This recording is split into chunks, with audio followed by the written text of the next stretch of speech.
Welcome to Popternative, where we dive into topical discussions from the worlds of pop culture, social media, and sports. Here is your host, Peter Remoliotis, aka PD Beats.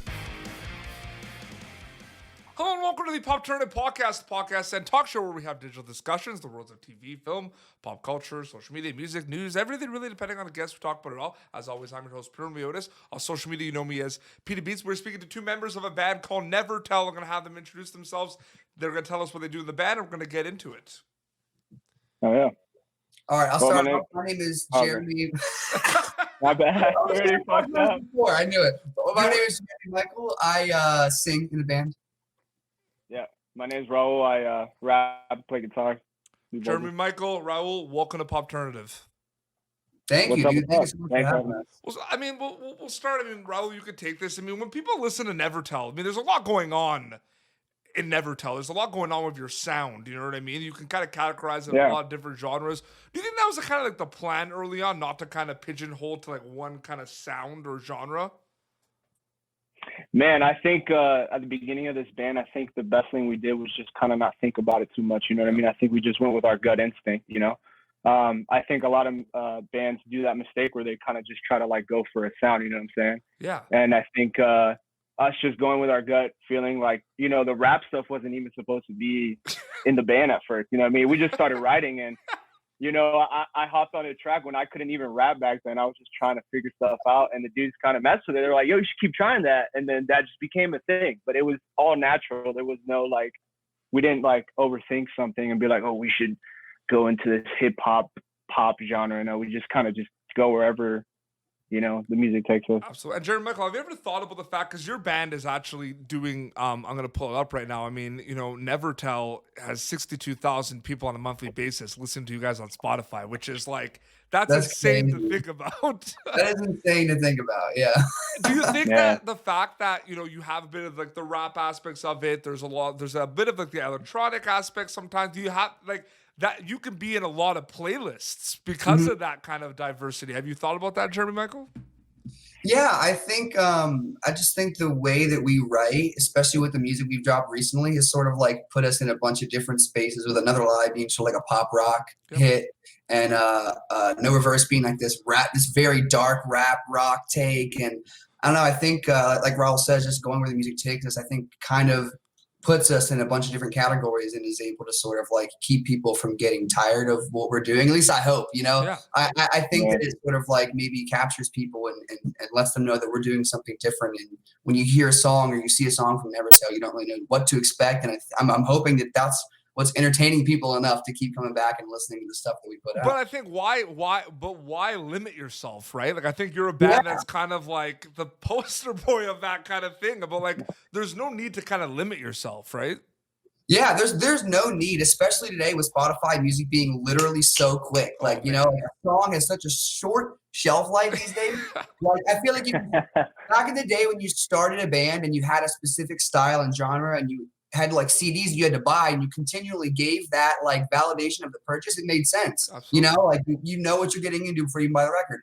Nowadays, like I feel like people just want to be sort of like entertained and surprised, and it sort of lends itself to Spotify with the way music is like consumed now. So absolutely. I think that if you don't limit yourself from the infancy stage of your band, like you can grow into whatever sound you want to. There is no big switch like, you know, bigger bands like Bring Me the Horizon, when they switched to a more like commercial pop sound, it completely took their fans for a loop. Where if you do that from the beginning and you just introduce a bunch of different sounds like we're doing now, you can sort of take it anywhere, you know, further down the line. Absolutely. Raul, when you guys are putting together a song in the studio, I mean, when do you kind of know or realize that you have something special with a certain song? Is it while you guys are making it, writing it? Is it when it's kind of released? When do you kind of know that there's a good Nevertell song in the works? Wow, man, that's a good question. I think we find out in a lot of different ways. I think there's moments where we kind of get into the studio and we're working on songs for a very long time. And it gets to a point where like, I think Ollie Sykes from Bring Me the Horizon said something cool that it kind of stuck with me. But he says like, you're kind of spraying different perfumes and then you get lost into it and you don't even know if that scent's even there anymore. You can't, you know, taste it or whatever. So yeah. So it's so true, man, because you really kind of don't know. But I think there's moments where I think Everything in My Mind, for example, that song was very weird, you know what I mean? But I think when we finally finished the song, we showed a couple of like homies that we trust. Mm-hmm. And it got to the point where, you know, they kind of reacted in a way that it was like, you know, me and Jeremy were kind of like, yeah, this song's going to hit, you know what I'm saying? So, I mean, it happens in different ways too, because even some members of the band, like Alec or Josh, would come up to us and be like, yo, this song is going to be sick or something like that. Mm-hmm. But yeah, it all kind of comes in different ways, but we just kind of got to go with our gut feeling on. But Jeremy, is also the payoff kind of looking at the fact that a song like Down has like over 500,000 streams. Like that's also stuff too that says like obviously people kind of like do you ever look at that and be like that song was popular? Maybe we could like we're always gonna experiment and try new things, but you know that song was popular for a reason. Maybe we're gonna kind of make songs that kind of sound similar, have similar lyrics. Have you ever thought about that? Like doing what works a little bit? Yeah, that's sort of how that sort of stuff informs, I think, more or less how we write our lyrics, or at least what people are connecting with the most. You know, Down is definitely a song that, you know, it has a video, but the video doesn't have that many views. It's just a song that's doing well on Spotify, like another song of ours, Cold. And, you know, we put out 6 songs, those 2 being included, and those 2 are the ones that blew up more than any song on the like on that, you know, EP. And they sort of had very similar lyrics. Like they had a very similar message. So when we see things like that, I wouldn't necessarily say that like we think we need to repeat the sound. I think it more speaks to how the song was structured and like what it's saying, what the core like message is of the song and how that speaks to people. We definitely take that into account when we're writing music, especially for like the newer stuff that we have now. We take that into account. Absolutely. We're going to do a segment we do right now. We'll start, Raul. This is called Name 3. This is an opportunity for my listeners and viewers to kind of get to know Nevetel. If they haven't listened to you guys before, you can kind of showcase different songs and introduce them to songs. But I want 3 specific Nevetel songs. I want you to name me a upbeat, up-tempo Nevetel song. Then I want kind of a heartfelt Nevetel song, a heartfelt kind of song that's important to you guys type thing. And then the third, I want kind of like a trendy, newer song, whether it's a song you guys just released or a song you're kind of working on. So I need 3. We'll start Raul, then we'll go Jeremy. You guys can do the same. You guys can have the same answers. It doesn't really matter. But Raul, let's start. This is Name 3 with Nevetel. We need we need upbeat, we need heartfelt, we need trendy. Go. Okay. Shit. Upbeat, I'd say my favorite so far has been Nice Try. Kind of just like feel good, you know, I'm not gonna break me down type stuff. Dang, trendy, a vibe. I think right now, I don't know why all of a sudden like Another Light hit me the other day, and I was just like, dude, Another Light. Yeah. That's a song that I've just been vibing lately. Mm-hmm. And then one that's kind of really important to me personally is Down. You know, it just goes back to a very, you know, dark place for me personally. So I'm always usually connect with that track. Absolutely. Jeremy, what about you? What are your Name 3s? Okay, I'm gonna try to be a little different, but I am gonna use Nice Try as the upbeat one, because I do feel like that is one of our like best upbeat songs, and it's pretty current. So I think that pretty much like explains like where Nevertell is now and upbeat. For trendy, I think I'm gonna go with No Reverse. It's definitely becoming one of our top tracks. It's in our top 3, and it's got no video, and it has over like 230 or 240,000 streams now, and it's been killing it lately. So I think that one is really, really dope if people like MGK and sort of that sort of hip hop rock space. Absolutely. And heartfelt, I think the song Stuck Inside means a lot more today than it did when we put it out. It's literally about like just being trapped in your own thoughts and in your own head and going through like, you know, depression and sort of verbalizing all the feelings that we had at that time. And I think it's a song that really could speak to a lot of people today and has a lot more relevance in 2020 than it did when it was released. Absolutely. There's going to be kind of moments in a band's career where you kind of like climactic, kind of like really important kind of moments for the band, moments where they're like, wow, like something's working because this happened, so this means we're doing something well. Obviously, looking at like the Spotify numbers, Jeremy, is one of those things. Are there other things, we'll go with Jeremy then Raul, are there other kind of moments, whether it was kind of a cool show you played or a reception of a song or an introduction, that kind of like were moments in your career where you guys were like, oh man, like we're doing something right, like this happened? Was there anything that comes to mind, Jeremy? Yeah, right when you said shows, honestly, we got to play House of Blues here in Orlando. Wow. And that was a venue that I was trying to get us to play for like 4 or 5 months. Like I was just trying to chase down any contacts we could find or anyone we knew that had a contact in House of Blues, because I don't know if any band has tried to play there before, but it's a little difficult because there's specific promoters for the House of Blues. You can't just go to any of your local promoters and book a show there.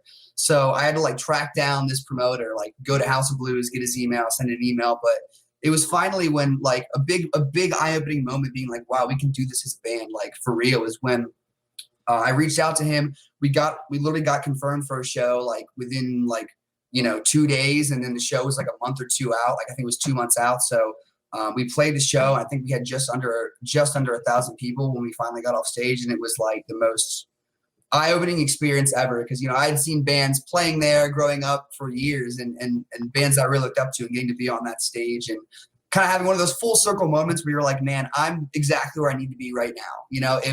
It really affirmed to me that like, not only are we on the right path, but like if you set a goal, a very physical goal, like I want to play that venue, I want to go on tour with that band, I want to do this thing, like those things are more achievable and they can lead to further opportunities down the road. Absolutely. Raul, is there something kind of like that happened?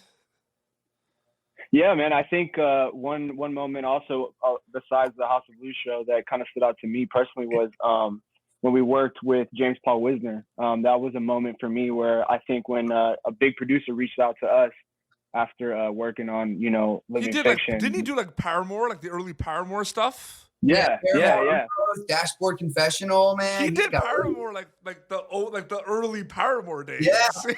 Yeah, man. Yeah, that's homie, man. Like I call him dad and stuff, and he's still hella involved in what we're doing. We always keep him in, and he's great. But that was one moment, when we went into the studio and worked with him, that was insane to me, because it was like we're working with this big producer.